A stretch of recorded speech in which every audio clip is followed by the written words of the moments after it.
God morning, you guys. It is December 6th. December 6th, we have Jesus calling, stay ever so close to me. I hope you guys are having an amazing, beautiful day. Let's see what Jesus has to talk to us. Stay ever so close to me, and you will not deviate from the path I have prepared for you. This is the most efficient way to stay on track. It is also the most enjoyable way. Men tend to multiply duties in their observance of religion. This practice enables them to give me money, time, and work without yielding up to me what I desire the most, their hearts. Rules can be observed mechanically. Once they become habitual, they can be followed with minimal effort and almost no thought. These habit-forming rules provide a false sense of security, lulling the soul into a comatose condition.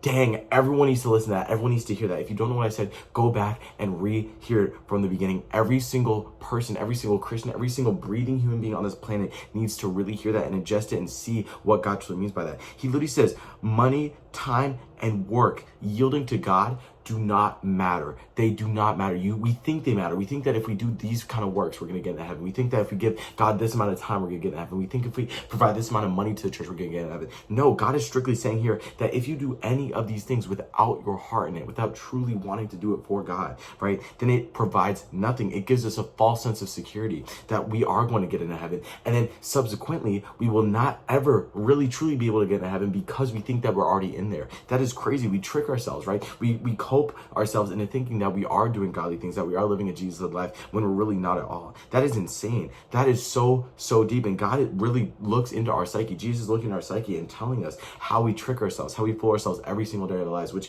we're very good at. We're good at fooling ourselves into sinning and then thinking that it's okay to sin because we know Jesus is always there for us. So we can just keep doing it. We force ourselves into having bad habits, right? Or into having good habits. God's saying right here, these habit-forming rules, having good habits can have bad outcomes. These habit-forming rules provide a false sense of security, right? If you have a habit of giving $50 every time you go to church, right? That's good, that's nice, that's amazing. But if you're doing that because you want to get into heaven and then say it forms a habit and you're like, I've given $50 to a church every single day for the last 30 years, I should be in heaven, right? Like, no. God will save us all, and it's not by our works, it is through the grace of faith. And we all need to know that because we cannot earn our spot in heaven, right? We have to love our spot in heaven. We have to love Jesus. We have to lead our way into heaven, right? And hopefully when we do enter heaven, we have a following of people behind us that we've influenced so much with our hearts, like Jesus says, our hearts the most. Me, what I desire the most, our hearts. Hopefully we've led enough people by leading with our hearts that when we go to heaven, there's a whole train of other people behind us. What I search for in my children is an awakened soul that thrills to the joy of my presence. I created mankind to glorify me and enjoy me forever. I provide the joy. Your part is to glorify me by living close to me. Your part is to glorify God by living close to God, not by giving money, not by sacrificing time, right? Not by doing any sort of works, right?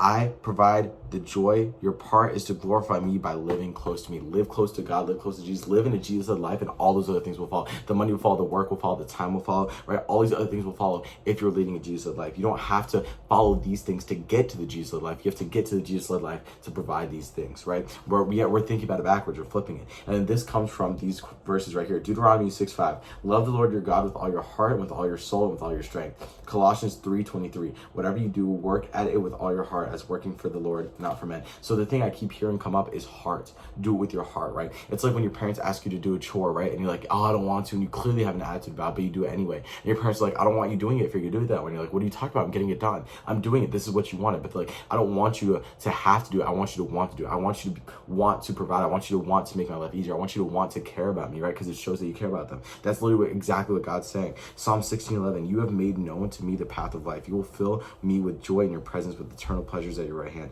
And Psalm 86:12. I will praise you, O Lord my God, with all my heart, and I will glorify your name forevermore. That is so beautiful, guys. December 6th. I hope you guys learned something. I know I did. With that, I will say amen.